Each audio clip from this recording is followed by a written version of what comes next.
ভুল না ঠিক আপনারা বলুন এই মুহূর্তে। আসসালামু আলাইকুম রহমতুল্লাহ। আপনারা কি এই দাদাকে চিনতে পেরেছেন? এই দাদা এই পর্যন্ত অনেকবার চেষ্টা করেছে বাংলাদেশ ভারতকে সংঘর্ষ করার, হিন্দু মুসলমানকে সংঘর্ষ করার, এই দল ওই দলকে সংঘর্ষ করার, কিন্তু এখনো পর্যন্ত পারেনি। কিন্তু অবশেষে আমাদের বাংলাদেশ থেকে ইলিশ মাছ না খেতে পেরে দাদাদের অবস্থা একদম পাগলের মতো হয়ে গেছে। জামাতি বিএনপি মিন মিন মিন মিন মিন মিন মিন মিন মিন মিন মিন মিন করে তারা আমাকে, তারা রিপাবলিক বাংলাকে, তারা ভারতকে গোষ্ঠী উদ্ধার করে দিয়েছেন। আর কি করবে বলেন? শোনা গো আমার, আমি বুঝলাম না এই সমস্ত মানুষদেরকে নিউজ রিপোর্টার কিংবা সাংবাদিক বানায় কে? ওনার হওয়ার কথা ছিল হকার, মলম বিক্রেতা কিংবা ফুটপাতে কাপড় বিক্রেতা। ওনারে জোর করে ধরে আয় না সাংবাদিককে ভর্তি করাই দিছে। আচ্ছা, ওনারে কি সাংবাদিকতায় মানায়? না, একটুও মানায় না। উনি যদি বাসের হেল্পার হইতো, এই ভাই ও ভাই কই যাবেন এগুলা বলতো, তাইলেও একটু মানাইতো। গজব বেইজ্জতি হ্যায়। বেজ্জিত তো কিছুই না। আরে ভাইজান, কেবল তো মাত্র ভিডিও শুরু করলাম। জীবনে চলার পথে ভুলেও যদি কোনোদিন এই দাদার সাথে আমার একবারের জন্য দেখা হয়ে যেত, তাহলে আমার মুখখানা আমি দাদার কানের কাছে নিয়ে বলতাম, দাদা গত বছর কি গোরা কিমরির ট্যাবলেট খান নাই, নাকি সিরিয়াল ধরছিলেন পান নাই?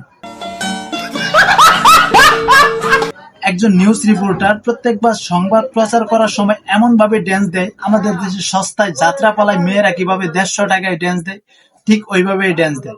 ভুল না ঠিক আপনারা বলুন এই মুহূর্তে। ময়ূকের প্রশ্ন এবং সরাসরি এই দেখুন কথা বলতে বলতে 58 মিনিট আর বাকি। টুইট করুন, মার্কিন গোলাম বানাচ্ছে মোহাম্মদ ইউনূস।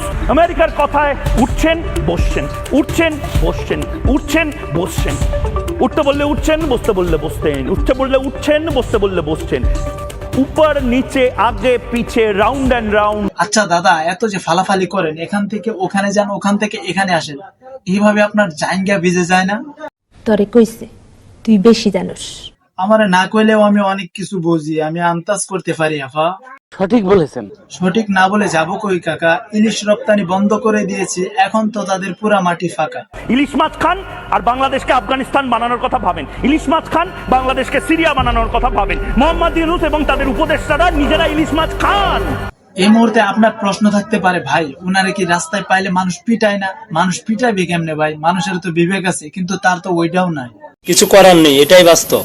ওয়েল, ভিডিওতে বকবক অনেক হয়েছে, এবার ডিরেক্টলি পয়েন্টে কিছু কথা বলি। আগেকার মানুষ যেভাবে সংবাদ প্রচার করতো দেখলে অনেক ভালো লাগতো। প্রত্যেকটা সংবাদ কাগজে ছাপতো কিংবা মানুষ বলতো। সংবাদ উপস্থাপনা, সংবাদ লেখা, সংবাদ পড়া সবগুলো ছিল মনোরম, মনোমুগ্ধকর।